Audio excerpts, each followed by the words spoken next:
जब तक बेटा आप दुख को नहीं छोड़ोगे, दुख आपको नहीं छोड़ेगा। आप मोबाइल पे शॉर्ट्स देख रहे हो, आप व्हाट्सएप पे किसी से रात रात बात कर रहे हो, अभी मुझे कोई एक टैबलेट दे दो कि मेरी जो परेशानी है उसका हल निकल जाए। मेरा बैकलॉग हो गया है, इसका आप कुछ सोल्यूशन दे दो कि मैंने 10 घंटे की पढ़ाई नहीं की है, आप कुछ ऐसा बता दो कि वो पढ़ाई अब 1 घंटे में हो जाए। जो कि आप देखो कि फिजिक्स के नियम के खिलाफ बातें आप कर रहे हो कि वो 12 घंटे की पढ़ाई नहीं की, कुछ ऐसा दे दो 1 घंटे में हो जाए। अभी मुझे कोई एक टैबलेट दे दो कि मेरी जो परेशानी है उसका हल निकल जाए।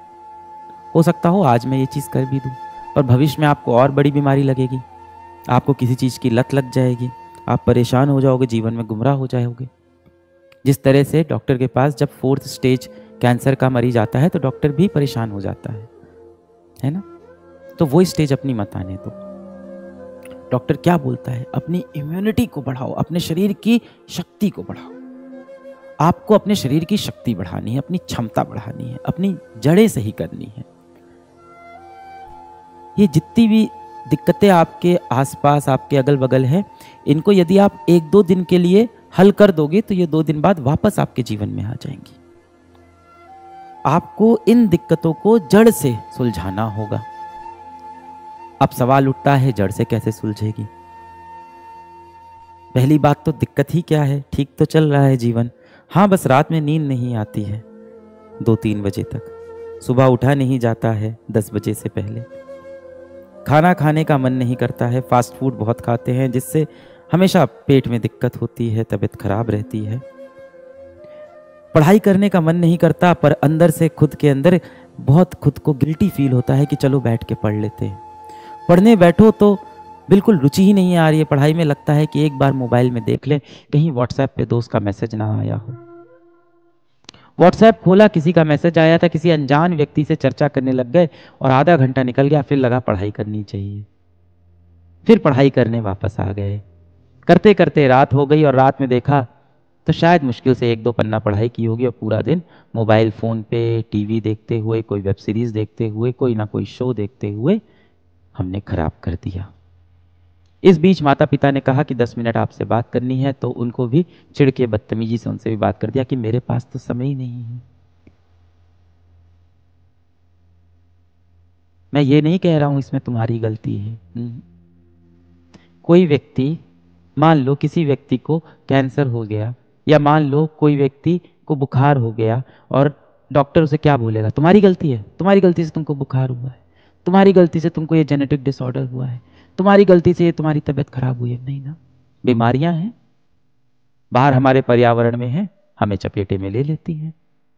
इसी तरह से कलयुग के अंदर बहुत सी ऐसी बीमारियां हैं जो आप जैसे युवाओं को अपने चपेट में ले रही है। वो बीमारियां क्या हैं? वो बीमारियां हैं ये सोशल मीडिया प्लेटफॉर्म्स, इंस्टाग्राम हो गया, यूट्यूब हो गया, व्हाट्सएप हो गया। अब बताया तो बहुत अच्छे तरीके से जाता है कि व्हाट्सएप बनाया है ताकि आप बात कर सको दोस्तों से, दूर बैठे व्यक्ति से आप बातें कर सको। इंस्टाग्राम इसलिए आप अपनी फोटो डाल सको। यूट्यूब इसलिए है कि आप शिक्षा प्राप्त कर सको पूरी दुनिया की। पर असल में इसका क्या इस्तेमाल हो रहा है आपको भी पता है। तो कलयुग के अंदर ना बहुत सारी इस तरह की बीमारियां टहल रही हैं। और जो आप कहते हो ना कि आपको मोबाइल फोन की लत लग गई है, या आपका पढ़ने में रुचि नहीं है, आपको किसी और चीज में मजा आने लग गया है, इसमें बेटा आपकी गलती नहीं है। मुझे लगता है आपकी जनरेशन को इस चीज का एक श्राप मिला है। पर्यावरण पूरी तरह से दूषित हो चुका है।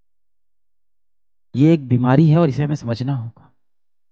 आपके अगल बगल बहुत सारे नए युग के शैतान हैं, ये नए युग के रावण हैं जो हमारे अगल बगल टहल रहे हैं, हमें अपने चपेटे में लेने की कोशिश कर रहे हैं, हमें अपने लक्ष्य से भटका रहे हैं। जब आप किसी ओटीटी प्लेटफॉर्म पे कोई भी वेब सीरीज देखने लगते हो, कोई भी शो देखने लगते हो जिसमें लड़ाई झगड़ा चल रही है, कुछ भी चल रही है, पंचायत चल रही है, उससे आपको आपका लक्ष्य पाने में कोई मदद नहीं होगी। आप बोलते हो नहीं वो मुझे खुशी देगा, मुझे सुख देगा। उतनी देर आप अपने एक बहुत अच्छे दोस्त से बैठ के किसी विषय पे चर्चा करो, आपको ज्यादा सुख महसूस होगा। अपने माता पिता के साथ बैठ के बातें करो, आपको ज्यादा सुख महसूस होगा। आप जाके बाहर कोई खेल खेलाओ, शारीरिक कसरत वाला कोई खेल खेलाओ, आपके शरीर को भी अच्छा लगेगा, आपके दिमाग को भी अच्छा लगेगा। पर हम कर नहीं पाते, क्यों? क्योंकि हम बीमार हो गए भाई। आप समझो इसमें आपकी गलती नहीं है, मैं आपको बिल्कुल ब्लेम नहीं कर रहा हूं, तुम्हारा हाथ पकड़ के मैं खड़ा हूं। मैं बहुत सारे बच्चों से हर रोज मिलता रहता हूँ, यहाँ ऑफिस में हर रोज बच्चे आते हैं, कभी मैं चला जाता हूँ किसी विद्यापीठ सेंटर में, कभी आसपास कहीं बच्चे मुझसे टकरा जाते हैं, मैं हर रोज बच्चों से मिलता रहता हूँ, कभी बैच के अंदर संवाद हो रहा होता है।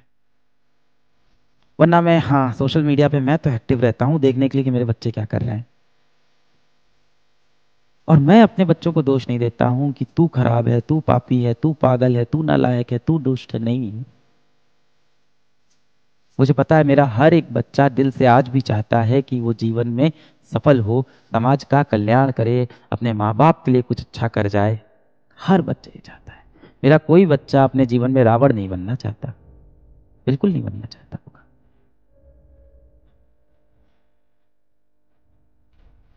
अब बात आती है इन बीमारियों से हम कैसे लड़े, जो हमारा समय लेके हमसे चली जाती हैं। इन बीमारियों से हम कैसे लड़े? अभी मैं यकीन बैच में था 2.0 में, तो यही बात हो रही थी। तो मैंने कहा था कि आपने कोई वेब सीरीज देखी, आपने कोई शो देखा, आप दोस्तों के साथ बाहर पार्टी पे चले गए, खाने पीने चले गए, आप मोबाइल पे शॉर्ट्स देख रहे हो, आप व्हाट्सएप पे कि से रात रात बात कर रहे हो, ये जितनी भी आप मौज मस्ती कर रहे हो, इससे आप कभी भी जीवन में एक बड़े मनुष्य, एक सफल मनुष्य नहीं बनने वाले। किस्सा मौज मस्तियों का नहीं, मेहनतों का मशहूर होता है। मेहनतों के किस्से मशहूर होते हैं। ये जितनी भी बीमारियां हैं, इनसे लड़ने का क्या तरीका है? इंद्रियों पे काबू, इम्यूनिटी को बढ़ाना। कैसे होगा ये? अभी क्या हुआ मॉडर्न समय के अंदर, आप देखो, भगवान पे विश्वास करने वाले को, और जब मैं भगवान बोल रहा हूं तो अपने अपने धर्म के हिसाब से अपने अपने क्रिएटर को आप मान लेना। भगवान पे विश्वास करने वाले को हमने बोला कि वो गवार है।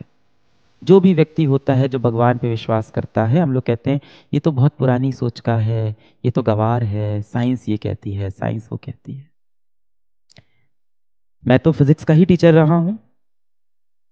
आप इतिहास के जितने बड़े साइंटिस्ट उठा लो, सब ये कहते हैं कि ये दुनिया किसी ने बनाई है, अपने आप नहीं बनी है। हाँ, वो रचयिता जो है दुनिया का, वो देखने में कैसा होगा हमें नहीं पता है। इसीलिए उपनिषद कहती भी है कि भगवान का कोई रूप नहीं है, भगवान का कोई शेप नहीं है, पर है।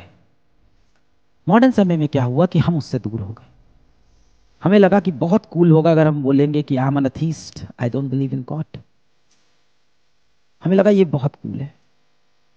और आप देखो, जैसे जैसे आप अपने भगवान से, किसी भी भगवान को आप मान सकते हो, अंत में सब ऊपर एक है, आप यहां लड़ाई झगड़ा कर रहे हो, रचयिता तो एक ही होगा ना। तो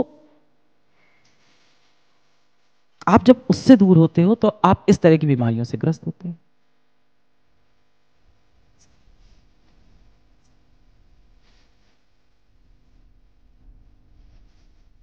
समझ रहे हो? आपको अपने माता पिता,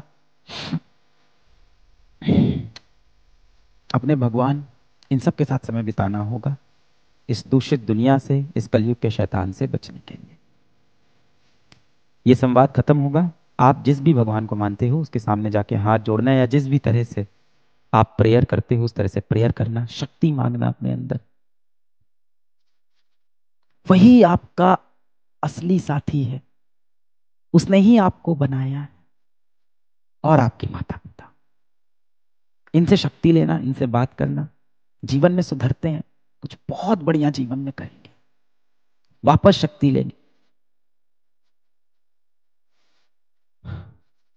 और आपको अपने कल को अब भूलना पड़ेगा। जब तक बेटा आप दुख को नहीं छोड़ोगे, दुख आपको नहीं छोड़ेगा। अतीत के बोझ को लेकर आप कभी भी भविष्य में मत जाओ। आपके कल में जो हुआ वो अब खत्म हो चुका है। सामने आपका भविष्य है जिसको आप सुधार सकते हैं। और यदि भविष्य सुधर गया तो आपके कल में आप कितने असफल थे, इस बात से किसी को कोई फर्क नहीं पड़ेगा।